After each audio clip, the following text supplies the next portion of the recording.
Well, do you want the bad news or the good news? We'll have to think. We'll give you the bad news first, eh? Well, go on then. The bad news is we've got Grant Hall, Dale Fry, Dick Steele, Peltier suspended. Mark Bowler went down yesterday. I haven't seen Paddy McNair yet. Hopefully he's all right. And Hernandez trained yesterday, so fingers crossed with him. So we're decimated. But the good news is everybody that's training and playing hard really wants to play and they're enjoying it. So that's the good news, Mark. We're whatever we've got, we're looking to build a team around that, and Well, that is the very epitome of taking the positives where they're available, isn't it? I mean, how many players have you got out then? Have you totted it up? No, I don't want to either, Mark. That's enough. What I've just told you.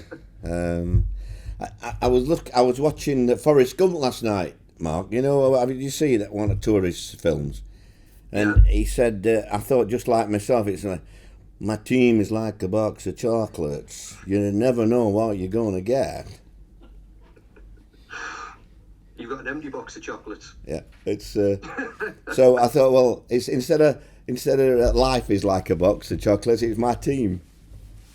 So here we are then. Obviously, after an international break, this is, I could have been asking you questions about, is the squad refreshed? Have you had time to work on things? It doesn't sound like you've had any of that. No, it's been a nightmare. But the lads have been great that's trained. The lads have been really good.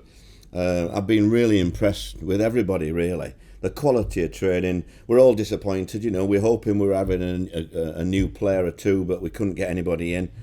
We couldn't quite financially agree a deal. So we are with what we've got, and and that's what I said to the lads. Let's go and have a go and enjoy it. Our chips are down, but we've got some good players, and it just seems to be just defenders at the minute that's struggling. Did you mention Dale Fry in that list? Yeah, I did. Yeah. Right. So what is the news in here? Because it looked like he's groin, didn't it, at all? And yeah, they're all. It's not quite as bad as we. The first prognosis was doom and gloom. Was going to be at minimum of 3 months, 4 months. Are you with me? But we've had another opinion, and they think now it's going to be 3 or 4 weeks, same as Grant Hall, 3 or 4 weeks. Bowler, we don't know. He's struggling pain wise. Said he couldn't go through the pain barrier. Dick Steele, they're all the same really. I can't see anybody really before Cardiff, if I'm honest, of any of them. So, what are we talking here then? Are you down to under 23s players? How are you going to get around this? Well, you'll have to wait and see, won't you? That's what I get paid for. But whatever team goes out, we're going to try and enjoy it and get the crowd. We're going to have to ask the crowd to lift us, get behind us, and I think they'll realise the difficulty of the occasion. But I think the lads can lift the crowd. I think then the crowd can lift the lads. It's going to be a togetherness, I think, tomorrow. Yeah, because it obviously got a bit fractious, didn't it, at Hull in the away end? And well, I'm not so sure it was all like that. I know the odd reporter, local lads, and that said that. But from what I got, I've had a lot of people tell me in the last 2 weeks that a large part of the ones that you could hear were in the corner of the Hull contingent, which were right in that far corner. So depends on where you heard it, doesn't it? Probably don't make as good a headlines that. But clearly, as you've said to us all, it hasn't been the start you've wanted, and we know the struggles that you've got right now. It sounds like this is a moment when you're asking for everyone to come together and try and get the wins you need together. Well, we've no option now. We have got what we've got. Fans will see that. The fans have been brilliant. Make no mistake. I think home and away they've been incredible this season, and I think we've given large parts of encouragement, and then the disappointments that seems to come along. But I think tomorrow we can only be positive tomorrow, and that's what we've got to be, and try and get them enjoying the supporting us, and likewise with the players. Have you ever had? I mean, again, clearly you've had injury crises before to deal with, but have you ever had anything quite like this? All in, as you say, all in defence, all in one area of the pitch. No, I haven't. No, I think. I said to somebody this morning, in 42 years, and I can't remember ever on a Thursday night not knowing roughly what my team's going to be. how I'm going to cope with the problems that we've got, and give ourselves an opportunity. But that's what we're going to do. People are going to obviously playing out of position, and they're going to have to do a job. And in one or two respects, it'll be a breath of fresh air in some respects, because we don't know how some of them's going to perform, and it'll be interesting. As for your opposition, obviously Peterborough have struggled to adjust, it would appear, to life in the Championship. I see Darren Ferguson's been talking about getting his players to take the handbrake off and maybe have a little more belief. Do you expect a free-flowing Posh to turn up tomorrow? Well, I think they've got some good players. I think I watched them play West Brom, and that was soul-destroying for Darren, that really, the last-minute job, after they played so well, and they had some good chances. And to lose a game like that in the last minute must have been terrible. They're capable of beating anybody. I think everybody is in this league capable of winning and losing to anybody. We're no different. 2 home games in a row as well. In the usual run of things, I think you'd probably look at that and say that's good, isn't it? It's a chance to put your imprint on the division. But with these challenges you've got, how do you view it? I think the same thing. The lads that have trained really well this last 2 weeks will get an opportunity, and they've got to try and show that they deserve the place. They deserve the shirt, really, and it'll answer a few questions. And I think some of them have been waiting for an opportunity, and that's what they're going to get now. I know Nathan Wood obviously went to Hibs on loan for the season. Have you looked at the possibility or the necessity to maybe recall him?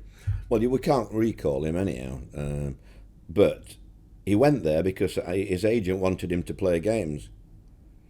So they obviously don't know what they're talking about, because I don't think he's started a game yet. So where he's got the experience from, I don't know. I think just sometimes you get the wrong advice. I think Nathan got the wrong advice, really. And just lastly, you mentioned obviously Mark Bowler has got an injury, but we're also waiting for the results or the news of his appeal, his disciplinary proceedings from the FA. Have you still any idea when that might come? Because it feels like it's been quite some time. To be honest, I never even thought about that till you just brought it up. So I haven't got a clue now. I don't know Andy was, but it could be coming. Well, the way he walked about yesterday, he could get banned for 6 games and still not miss any with his injuries, because he struggled yesterday, so he said. So he didn't. He said he'd no chance of playing. So just got to take it as it is, and we'll have to see about the other matter. So all told, then, it feels like if you can magic up the 3 points tomorrow afternoon, this might be one of the great highs of your career. No, I wouldn't go that daft, bloody hell. It's just a game of football with a few injuries, and unfortunately they're all defenders. But hey, listen, when we play attack and defence in training, all the attackers think they can defend, and all the defenders think they can attack. So it'll be interesting tomorrow, won't it, to see if they can talk the talk. Brilliant. Good luck. Thank you. Thanks, Mike. Simon. What was it? Simon. Oh, sorry, Simon. Hello, Neil. You okay? Hiya, Simon. Yes, mate. Wow. I mean, you've kind of said most of it anyway. So a lot of this is circumstances way beyond your control, and yet you've got to somehow try and take control of circumstances. In some respects, is this a challenge that you'll enjoy? I wouldn't say I'd enjoy it. I think it's something that you've got to... you get the disappointment of losing the players, and then quickly get on to what you've got and what you can do and how you can get a result. So, no, I enjoy it when I've got a full squad to choose from, if I'm honest.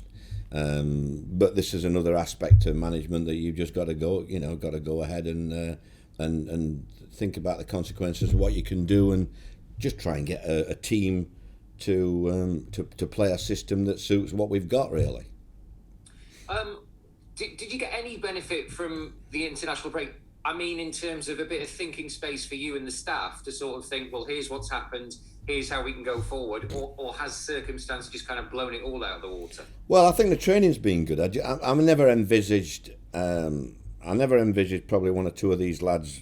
I thought Dick Steele would have been fit, and I thought Bowler would have been fit. So in that respect, it's been a bit of a nightmare Only knowing yesterday that Boro wasn't going to be fit hasn't helped. So it's one of those things I haven't really had time to think about it. We've trained hard. They trained hard, the lads. We didn't have any time off. I wanted to make sure they had a good week, 2 weeks preparation. And the lads that have been excellent.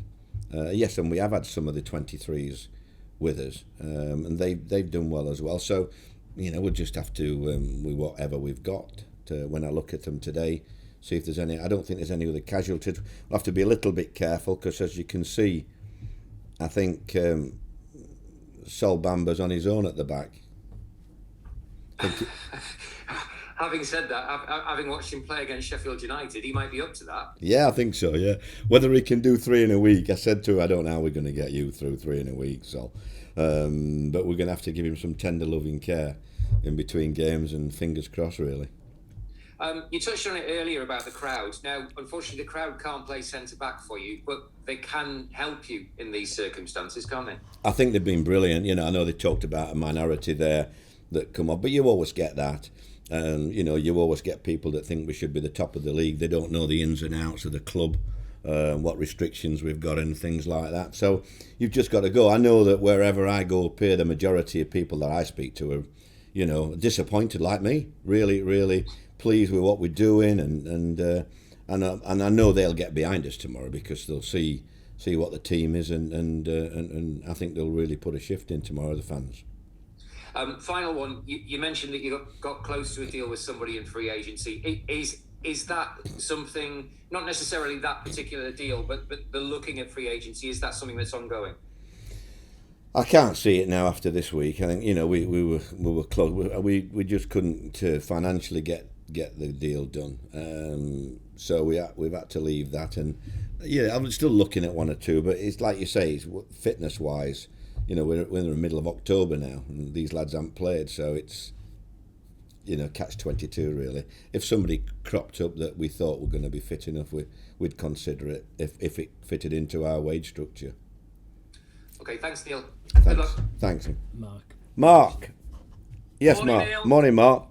Morning. Just one from me because I've had some technical problems this morning. My battery's going to go on the phone. So, but in a sense, is the pressure off the players a little bit? Because obviously in normal circumstances with a full-strength squad, you'd be looking to bounce back from Hull. But with all the problems you've had, is a little bit of pressure lifted off the players? Yeah, I think so. I think they should go and enjoy it tomorrow. Nobody's expectations when you look at the team, but they're all good players, and I think they'll revel in the occasion. Me with the fans getting behind them. I don't think they've got anything to worry about. I won't criticise for mistakes they make if they're not used to playing the position that they're playing in. We've just got to encourage them really, and support them and give them the best chance they've got. And in terms of you having to think outside the box this weekend, is that one of those sort of strange pleasures for a manager when you've got no other choice? Once again, I wouldn't say it was a pleasure, Matt, if I'm honest. It's a strange when you don't really know what your team is on a Thursday, when you've had 2 weeks to prepare. But that's how it goes. You've just got to get on with it. It does feel cruel at the moment, football, to me, the way things are going. But you've just got to bounce back. That's what I'm still in the game. You've got to bounce back and show the players that you believe in, the lads that are going to turn up, and let the fans do their share as well. It's going to be we're going to need everybody pulling together tomorrow.